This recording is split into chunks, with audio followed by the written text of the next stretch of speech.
जय हिंद दोस्तों, नमस्कार। स्वागत है आप सभी का आपके अपने YouTube चैनल पर। दोस्तों, यह प्रकाश का लेक्चर 2 है और इस वीडियो में हम लोग जानने वाले हैं प्रकाश के परावर्तन के बारे में और प्रकाश के परावर्तन के नियम के बारे में। तो चलिए वीडियो को स्टार्ट करते हैं और जानते हैं प्रकाश का परावर्तन क्या होता है और प्रकाश के परावर्तन का नियम क्या होता है। बहुत ही आसान तरीके से इस वीडियो में समझाने वाला हूँ। तो देखिए, प्रकाश के परावर्तन का मतलब पहले समझिए कि परावर्तन का मतलब क्या होता है, उसके बाद थ्योरी पर हम लोग चलेंगे। देखिए, प्रकाश का परावर्तन यही कहता है कि यदि कोई किरण आती है और कोई सरफेस से टकराकर फिर से उसी माध्यम में वापस लौट जाती है। जैसे यह मार्कर है, यह प्रकाश की किरण है, आई और इस सरफेस से टकराई। देखिए, समझिएगा, इस सरफेस से टकराई और टकराने के बाद ऐसे उसी माध्यम में वापस लौट गई, तो यह घटना क्या कहलाएगी? प्रकाश का परावर्तन। यानी कोई किरण आए और सरफेस से, एक प्लेन मिरर से टकराए और टकराने के बाद जैसे आई और वैसे ही चली गई, तो ये क्या है? परावर्तन है। किसका परावर्तन है? प्रकाश का परावर्तन है। यानी जब प्रकाश की किरण किसी समतल पृष्ठ से, किसी चिकने पृष्ठ से टकराती है और टकराने के बाद वापस उसी माध्यम में वापस लौट जाती है, इसी घटना को क्या कहते हैं? प्रकाश का परावर्तन कहते हैं। यानी जब प्रकाश की किरण किसी समतल पृष्ठ से या चिकने पृष्ठ से टकराती है और टकराने के बाद वह वापस उसी माध्यम में लौट जाती है,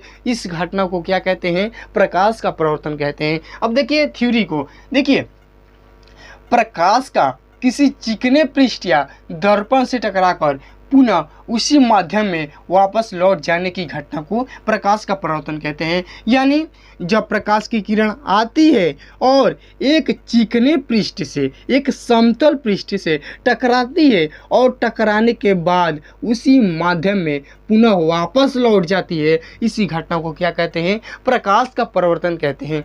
अब चलिए देखिए, अब इस चित्र को देखिए, प्रकाश के परावर्तन में जो किरण आती है वह आपतित किरण होती है और जो टकरा कर जाती है वह परावर्तित किरण होती है।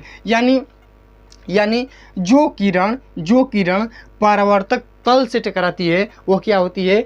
आपतित किरण होती है। जो परावर्तक तल से टकराती है वह आपतित किरण होती है और जो टकरा कर वापस लौट जाती है वह क्या होती है? परावर्तित किरण होती है। यानी सबसे पहले हम लोग क्या करेंगे कि एक सरफेस लेंगे।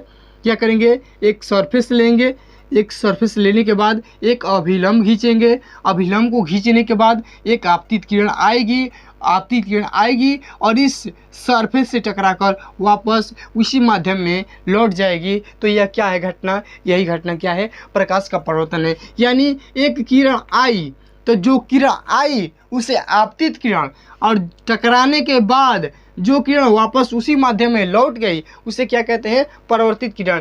यानी जो किरण आती है उसे आपतित किरण और जो किरण चली जाती है टकराकर उसे परावर्तित किरण कहते हैं। तो देखिए, इसमें क्या क्या होता है। देखिए, एक परावर्तक तल होता है जिस पर प्रकाश की किरण टकराती है, जिस तल से टकराती है उसे क्या कहते हैं? परावर्तक तल कहते हैं।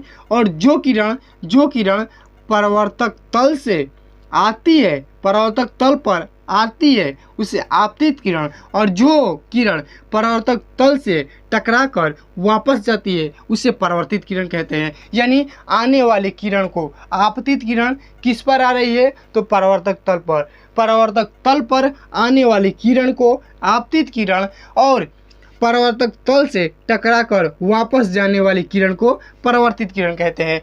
और देखिए, अभिलंब यानी परावर्तक तल पर खींचा गया लंब अभिलंब कहलाता है। यानी परावर्तक तल पर खींचा गया लंब क्या कहलाता है? अभिलंब कहलाता है। अब देखिए, परावर्तक तल क्या है? परावर्तक तल क्या है? जिस पर प्रकाश की किरणें आकर टकराती है। यानी आपतित किरण, परावर्तित किरण और अभिलंब क्या है? इस परावर्तक तल से जुड़ा हुआ है कि नहीं? जुड़ा हुआ है। तो ये क्या है? परावर्तक तल। यानी जिस पर सभी किरणें आकर मिलती है वह क्या है? परावर्तक तल है। अब देखिए, आपतित किरण, परावर्तित किरण तथा अभिलंब जिस बिंदु पर मिलते हैं उसे परावर्तक बिंदु कहते हैं। यानी आपतित किरण और परावर्तित किरण जिस बिंदु पर मिलते हैं उसे क्या कहते हैं? परावर्तक बिंदु कहते हैं। और आपतित किरण जिस तल से टकराती है, या ऐसे कह सकते हैं आपतित किरण, अभिलंब तथा परावर्तित किरण जिस तल पर मिलते हैं उसे परावर्तक तल कहते हैं, और जिस बिंदु पर मिलते हैं उसे परावर्तक बिंदु कहते हैं। तो देखिए, अब परिभाषा देखिए, आपतित किरण, आने वाली किरण को आपतित किरण, जाने वाली किरण को परावर्तित किरण। आपतित किरण और अभिलंब के बीच बने कोण को आपतन कोण कहते हैं, और अभिलंब तथा परावर्तित किरण के बीच बने कोण को परावर्तन कोण कहते हैं। आपतन कोण को I से दिखाते हैं और परावर्तन कोण को R से दिखाते हैं। यानी आपतित किरण तथा अभिलंब के बीच बने कोण को आपतन कोण कहते हैं, अभिलंब तथा परावर्तित किरण के बीच बने कोण को परावर्तन कोण कहते हैं, और आपतन कोण को I से दिखाते हैं, परावर्तन कोण को R से दिखाते हैं। जिस पर आपतित किरण, परावर्तित किरण, जिस बिंदु पर आपतित किरण, परावर्तित किरण तथा विलंब मिलते हैं उस बिंदु को परावर्तक बिंदु कहते हैं, और जिस तल पर मिलते हैं, जिस तल से अटैच होते हैं उसे परावर्तक तल कहते हैं।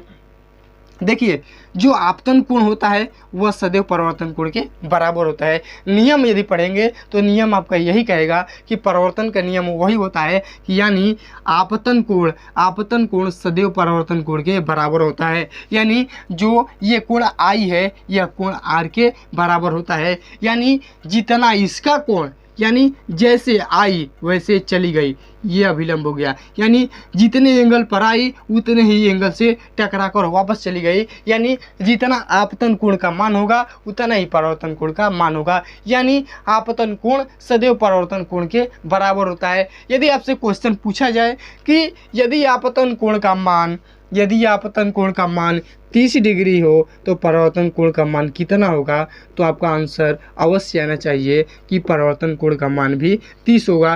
क्योंकि आपतन कोण का मान 30 है तो परावर्तन कोण का भी मान आपतन कोण के बराबर होता है, तो इसका भी क्या हो जाएगा? 30 हो जाएगा। यदि पूछे कि आपतन कोण का मान 60 डिग्री है तो परावर्तन कोण का मान कितना होगा, तो आपतन कोण सदैव परावर्तन कोण के बराबर होता है, तो आपतन कोण का मान 60 होगा तो परावर्तन कोण का भी मान 60 होगा। तो देखिए, ये हो गया, हम लोगों ने जान लिए कि परावर्तन क्या होता है। उसके बाद हम लोगों ने इस चित्र को देखा। अब देखते हैं परावर्तन के नियम को। तो देखिए, पहला, आपतन कोण सदैव परावर्तन कोण के बराबर होता है, जैसे कोण I बराबर कोण R।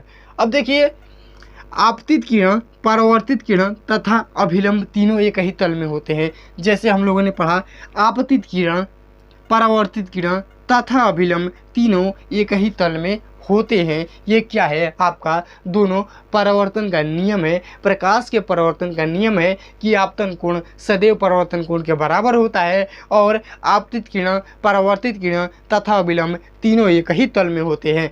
अब देखिए, जो विशेष नोट है जो बहुत ही महत्वपूर्ण है, देखिए, आपतन कोण का मान जितना घटता है, देखिए, आपतन कोण का मान जितना कम करेंगे उतना ही परावर्तन कोण का मान कम होगा। क्यों? क्योंकि यदि आपतन कोण का मान 60 करेंगे तो परावर्तन कोण का मान भी कितना होगा? 60 होगा। आपतन कोण का मान 10 करेंगे तो परावर्तन कोण का भी मान 10 होगा। यानी आपतन कोण के मान को बढ़ाएंगे तो परावर्तन कोण का भी मान बढ़ेगा, और आपतन कोण के मान को घटाएंगे तो परावर्तन कोण का भी मान घटेगा। तो वही कह रहा है कि आपतन कोण का मान जितना घटता है उतना ही परावर्तन कोण का भी मान घटता है, और आपतन कोण का मान जितना बढ़ता है उतना ही परावर्तन कोण का मान बढ़ता है। यानी आपतन कोण को बढ़ाएंगे तो परावर्तन कोण भी बढ़ेगा, और आपतन कोण के मान को घटाएंगे तो परावर्तन कोण का मान अपने आप घट जाएगा, क्योंकि यह दोनों आपस में बराबर होते हैं। तो यही आपका था परावर्तन का नियम और प्रकाश का परावर्तन। ये प्रकाश का परावर्तन है, ये प्रकाश के परावर्तन का दो नियम है। एग्जाम में पूछा जाता है कि प्रकाश के परावर्तन के नियम को बताइए, तो आप लिख सकते हैं कि आपतन कोण सदैव परावर्तन कोण के बराबर होता है, कोण I बराबर कोण R। आपतित किरण, परावर्तित किरण तथा विलंब तीनों एक ही तल में होते हैं। आपके फुल में फुल मार्क्स मिल जाएंगे। वीडियो देखने के लिए बहुत बहुत धन्यवाद। यदि चैनल पर नए हैं तो चैनल को सब्सक्राइब कर लीजिएगा। यदि वीडियो अच्छा लगा हो तो अपने दोस्तों के साथ शेयर करिएगा। वीडियो देखने के लिए बहुत बहुत धन्यवाद। फिर मिलेंगे अगले नेक्स्ट वीडियो के साथ।